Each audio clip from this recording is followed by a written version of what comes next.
back of the rim. Garnett on the slam. Oh, using Curry way downtown. Oh, what a shot from Curry. Again, he knows his lane, and he does a good job. Oh! And Zion Oh! just Brahma bulls his way right to the hole. Days 1 and 2 of Zion standing have officially taken place for those of us that have chosen to indulge. However, there is no bandwagoning here. For instance, I myself as a lifelong Celtics fan have chosen not to take it too far. And oh shit, this thing was on. Bet. Look, I'm gonna keep it a buck with you, okay? None of this was my idea, alright? It was my girlfriend. She saw me watching the Zion game last night. She went out and got me all You don't even this. have a girlfriend, you fucking dork.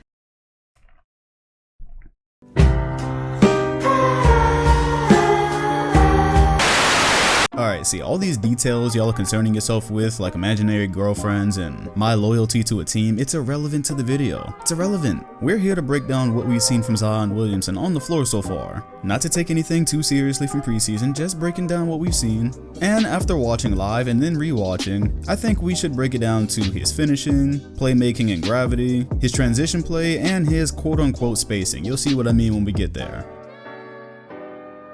First things first, Zion finishes like he's grinding for that Hall of Fame contact finisher badge. And if you have not actually watched a game yet, just look at this shot chart from his game against the Bulls. He had 29 points and he missed one shot. 1 out of 13 attempts. That is a 92% clip. This is exactly what it looks like when you're playing My Career on Pro and you're just trying to grind that finishing badge, which I've never done or anything. We only play on Hall of Fame over here, right? Anyways, this is why I feel it's worth looking at, because at this point defenders are already disrespecting his shot. He hasn't really shown indication that he can shoot, yet he might end up being every bit as dominant in the paint as he has been at every other level so far. His first NBA bucket here is actually an and one against the Atlanta Hawks as he takes the bump after a pick and roll, shows his usual control, and knocks down the bucket.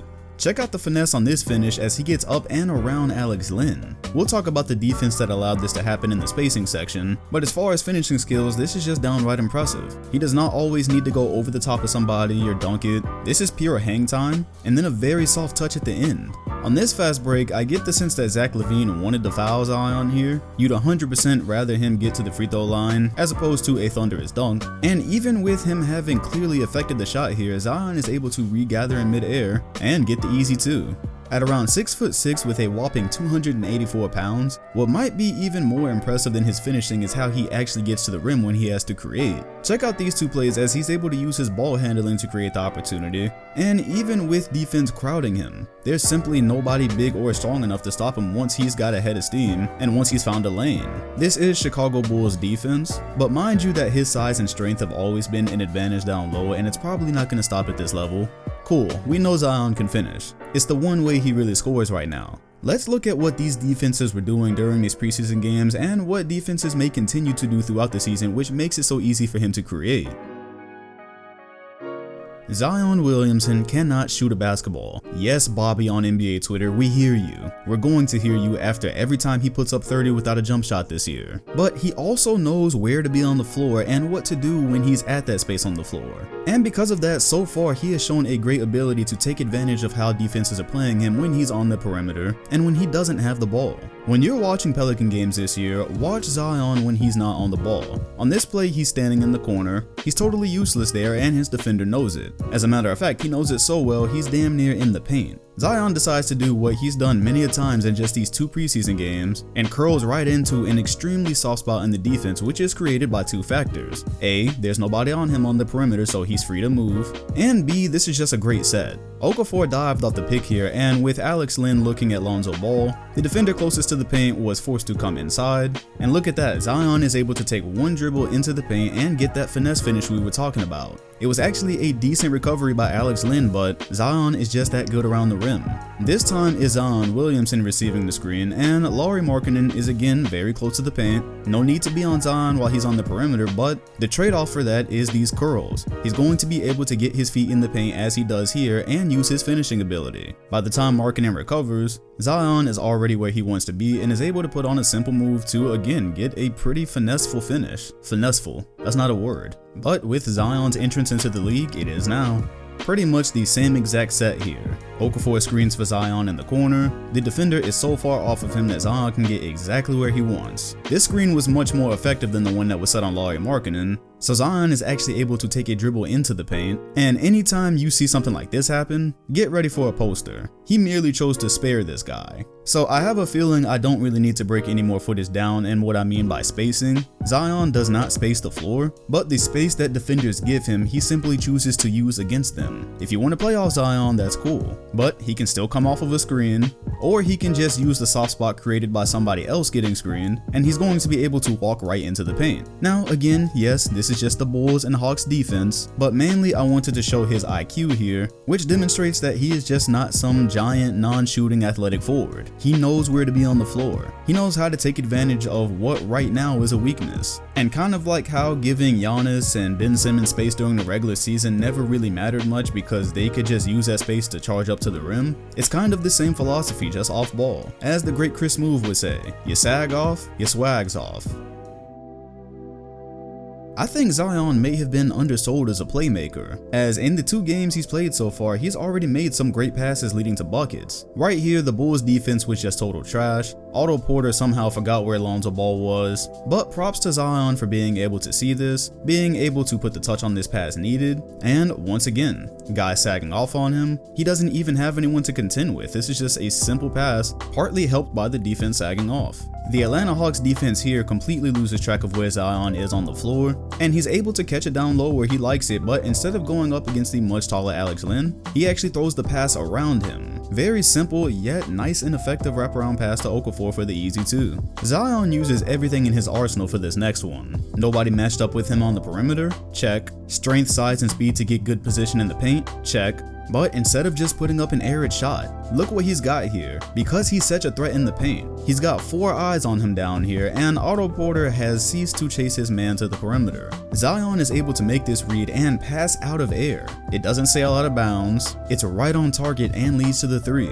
And this is the point about Zion's gravity. It's not in the same way Steph has it, where he bends defense all out of sorts because he's running around the perimeter and he strikes the fear of God into them. Well, it's actually the complete opposite. Zion will be striking the fear of God into defenses down low. There's going to be plenty of help because this is more than a one-man job. Now, whether his Pelican teammates are going to be able to knock down the looks that he gives them, that's a different story. Here Zion slips a screen and the defender is forced to step up. Now, he could have easily chosen to probably use his weight and spin in for a bucket, but instead notices that Lauri Markkanen does not exactly have the best position. He takes a dribble into the paint and sneaks a very nice bounce pass to Derek Favors for the easy 2. The ability to make reads and passes like this are pretty high level for a guy that's known as an athletic dunker. Just one more great example of Zion's gravity. Check it out, he's able to move freely. He's all the way at the logo. Jrue Holiday zips him the ball. He's able to get all the way into the paint on way smaller defenders. And look how many eyes he draws. Once he gets this close, every defender on the court is actually looking at him, including Brandon Ingram's defender, or should be defender. There was actually a miscommunication on the switch here, but part of that is the help coming for Zion. He's able to read this, and instead of just floating a shot up here, again, uses his athleticism to get up in the air and make a pass, which fundamentally you don't even want players to do. Yet he does it and it is on point. Zion is a dunker, but he is also a playmaker. Zion in transition is going to get somebody murdered this year. Because he can't shoot, the first priority is not to run out at him on the perimeter, but just like he uses that in his curls, he is going to use that in transition. Coming down from the logo here, he takes his pass from Jrue Holiday, and yes, Hawks defense is just sorry, but again, the point, using his speed and using that head of steam when the defense is out of sorts, which in transition, it is going to be a lot of the time. In transition, absolutely nobody has picked Zion up. Nobody's worried about the guy that can't shoot near the perimeter. Lonzo sees it, everybody's back is turned, Zion catches the ball in the paint, you're done.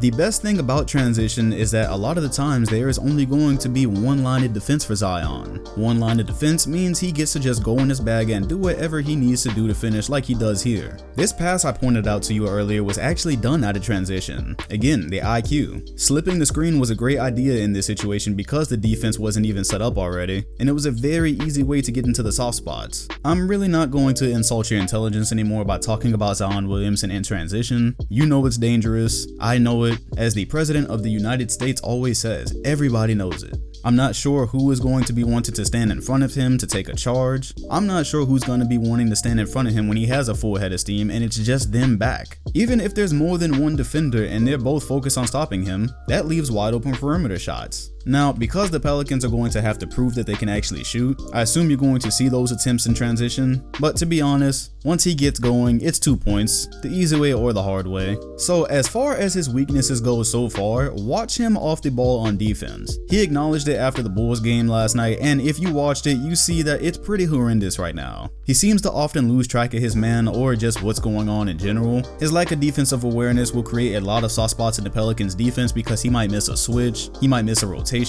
and he overall just not has showed that much activity on that side in these 2 games. However, that's going to come with time. Again, as I acknowledged at the beginning of this video and as I tried to acknowledge throughout, it is preseason and these have been bad teams. There's a lot that's going to change, there's going to be a lot of adjustments, but so far I would say that is what needs the most work. Speaking of work, his jump shot. That is already the fun thing. Skip Bayless and Shannon Sharp have taken it upon themselves to say last night wasn't impressive because he didn't shoot. Look, we knew that Zion could not shoot. We knew at the NBA level this was not going to work in his first year. We also knew that he was still bigger and stronger than a lot of NBA players while he was in college. As I've shown in this video, he is clearly going to use that to his advantage. And is it always going to be as easy as it was with the Hawks and the Bulls? Of course not. There's going to be smarter defensive players. There's going to be more rugged defensive players. But still, just off of the raw elements that I've shown you in this video, the things that he knows how to do, and the strengths that he knows how to play to, he's going to be able to have a successful rookie year. And just like all the greats that we're looking at right now, Giannis, Ben Simmons, LeBron when he came into the league, the jump shot is going to have to come, of course. For him to get to that MVP level, to the championship level, the jump shot will have to come. What is Giannis in right now, year 7? His 3-point shot is just decent as of last year. Ben Simmons just made his first 3-pointer in year 3. Those things take time. But to say that what you've seen so far isn't impressive just because he hasn't hit a jump shot yet, NBA storyteller, close your ears, you don't know basketball.